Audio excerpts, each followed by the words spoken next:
IN24 এর আজকে সান্ধ্য সংবাদে আমি রূপালী আপনাদের স্বাগত জানাচ্ছি। চলুন দেখে নেওয়া যাক আজকের কিছু গুরুত্বপূর্ণ খবর।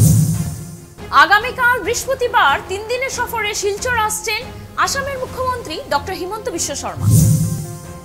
ডিসেম্বর মাসে রাজ্য পঞ্চায়েত নির্বাচন এবং পঞ্চায়েত নির্বাচন হবে রাজনীতি মুক্ত বললেন মন্ত্রী রঞ্জিত কুমার দাস। আৰু মেম্বাৰ হিচাপে আছে ইলেকশ্যন অফিচাৰ, তেওঁলোকে উইদিন 30 আগষ্টৰ ভিতৰত তেওঁলোকে পঞ্চায়ত মানে ৰিঅৰ্গেনাইজ কৰিব আৰু পঞ্চায়ত ৰিঅৰ্গেনাইজ কৰাৰ পিছত 7 ছেপ্টেম্বৰৰ ভিতৰত ব্লক ৰিঅৰ্গেনাইজ হ'ব। এতিয়া উইদিন দ্য কনষ্টিটুৱেঞ্চি ব্লক থাকিব বা উইদিন দ্য কনষ্টিটুৱেঞ্চি পঞ্চায়ত থাকিব। আগতে কি আছিলে, এটা পঞ্চায়তৰ এটা পাৰ্ট বেলেগত আছিলে, এটা ব্লকৰ এটা পাৰ্ট আছিলে অন্য সমষ্টিত, বদৰপুৰ হেন ঠাইত আছিলে কি মানে তিনিটা ব্লকৰ তেওঁলোকৰ সংযুক্ত এলেকা আছিলে। এতিয়া উইদিন দ্য ব্লক হ'ব। নাম্বাৰ অফ ব্লক আমাৰ মানে নাবাঢ়ে, নাম্বাৰ অফ পঞ্চায়তটো নাবাঢ়ে, এজ ইট ইজ থাকিব। আৰু সেইকাৰণে আমি এটা ফৰ্মুলা দিছোঁ যে যিহেতু 2001 চনৰ আধাৰত ডিলিমিশ্যন হৈছিলে আমাৰ বিধানসভা, সেইকাৰণে আমি পঞ্চায়তৰ ক্ষেত্ৰত আমি কৈছোঁ যে বেছ ইয়াৰটো হ'ব লাগে 2001 চন হ'ব লাগে।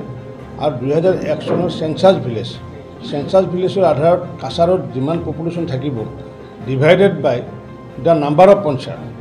যদি ধৰক 60টা যদি পঞ্চায়ত আছে, ইয়াতে যদি 6 লাখ যদি হয়, যদি 6 লাখটোক ডিভাইড কৰিব মানে 60ৰে ডিভাইড কৰিব আৰু তেনেকৈ পপুলেশ্যনটো ভগাই লোৱাৰ কথা আমি কৈছোঁ।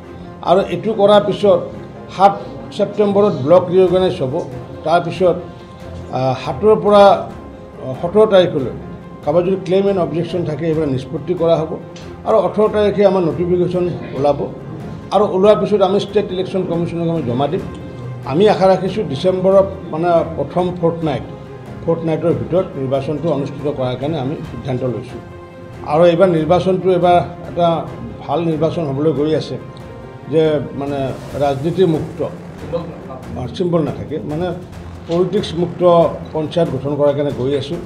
কাৰণ যিহেতু পঞ্চায়তৰ গ্ৰাম্য লেভেলৰ কাম কৰাৰ ক্ষেত্ৰত যদি পাৰ্টিবাজি হয় তেতিয়াহ'লে কি হয়, বহুত মানুহ ডিপ্ৰাইভ হয়, বহু অঞ্চল ডিপ্ৰাইভ হয়। সেইকাৰণে পলিটিক্স ফ্ৰী পঞ্চায়ত কৰাৰ কাৰণে আমি গৈ আছোঁ, যাৰ কাৰণে ৱাৰ্ড কমিশ্যনাৰ তাতে এমব্লেম নাথাকিব।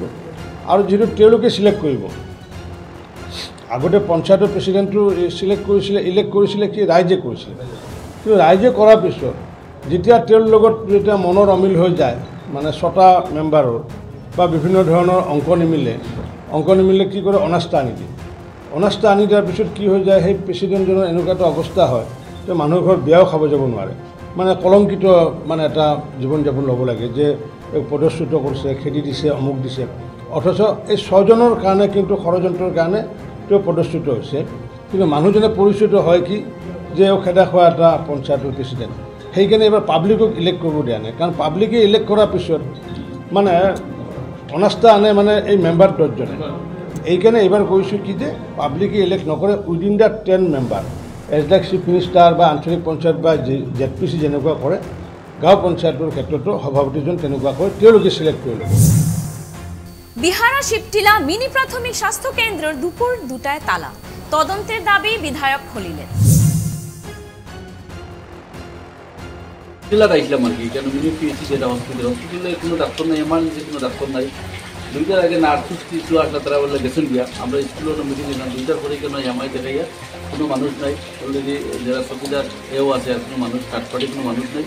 এবং ইমিডিয়েট গভর্নমেন্টে কোটি খরচ করছে মডেল হসপিটাল, যেটা কিন্তু মডেল হসপিটাল ইমিডিয়েটটা চালু করার লাগে আমরা সরকারের কাছে জানাই। এবং আমরা আজকে লিখিত আলোচনা করবো জয়েন্ট ডাইরেক্টর যখন অ্যাসেম্বলি আছে সামনে, আমরা মুখ্যমন্ত্রীর যখন তার দায়িত্বে আছে এই হেলথ ডিপার্টমেন্টটা, আমরা তানেও এটা জানাই যে ইমিডিয়েট আমরা যে মডেল হসপিটাল বানাইয়া প্রায় কয়েক বছরের উপরে থেকে রাখা, এটা যদি এখন বর্তমানে এটা চালু হয় না, মডেল হসপিটালটা ড্যামেজ দিয়ে দিব।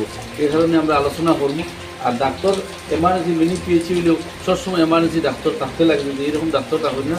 তো অঞ্চলের যদি মানুষ যে কোনো সময় কোনো দুর্ঘটনা হয়ে আয় ডাক্তার বাড়াতে মানুষ যে কোনো সময় প্রাণ আর মরতেও পারে, এই ব্যবস্থা ইমিডিয়েট করার লাগে আমরা জানি। আরজিকর ঘটনার পর আসাম বিশ্ববিদ্যালয়ের এক ছাত্রীর সঙ্গে শ্লীলতাহানির চেষ্টা, আটক অটো চালক। নমস্কার, আমাদের কাল একটি খুব দুর্ভাগ্যজনক ঘটনা ঘটে আমাদের একটি বোনের সাথে। আমরা জানি এই সময়ে অলরেডি পুরো ইন্ডিয়াতে আছে কিভাবে নারী নির্যাতনের বিরুদ্ধে আওয়াজ উঠছে, কিন্তু তার মধ্যেই আমরাও সেদিন 2 দিন আগেই এত বড় একটি র্যালি করি রাত্রেবেলা। তারপরেও কালকে রাখির দিনে আমরা সবাই রাখির প্রোগ্রামে যখন ব্যস্ত ছিলাম, আমাদের একটি বোন, সে মূলত ওয়েস্ট বেঙ্গলের। সে যখন আমাদের ইউনিভার্সিটি থেকে বেরিয়ে যাচ্ছিল আয়রংমারার বাজারের দিকে, সামনে থেকে একটি অটোতে সে উঠে, সেই অটোওয়ালা ওকে বলে যে পিছন দিকে মাল আছে, সামনে বসার জন্য অল্প জায়গা, সামনে বসে যাওয়ার জন্য। সে চিন্তা না করতে হবে ঠিক আছে, এখানে নর্মাল অটোওয়ালা এভাবে নেয় অনেক সময়, সামনে বসে সে যেতে লাগছিল। তারপর বাজার ক্রস করে ওকে যখন সেখানে সে নামায়, তার তখন দেখা যায় সে টাকা দিতে যাচ্ছে। সে অলরেডি অনেক কিছু এদিকের কথাবার্তা বলছিল বিভিন্ন রকম। সে টাকা দেবে, দেখা যাচ্ছে সে তার চেন খুলে প্যান্টের প্রাইভেট পার্ট দেখানো স্টার্ট করেছে।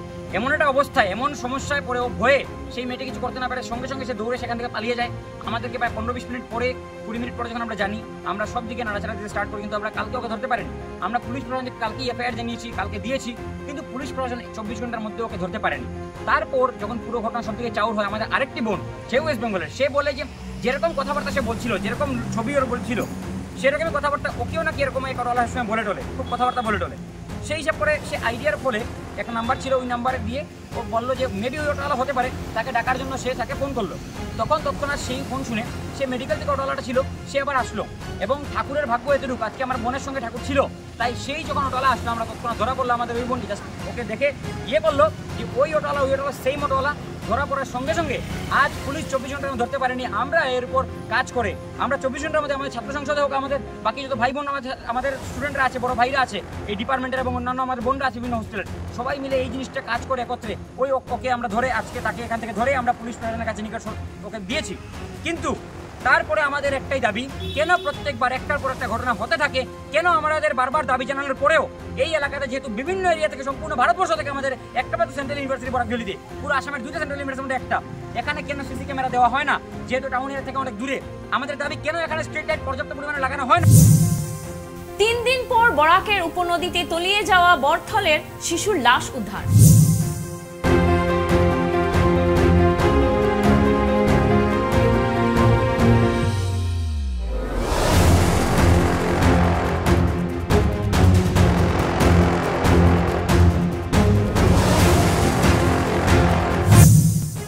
CNN 24 এর সান্ধ্য সংবাদ এ পর্যন্তই।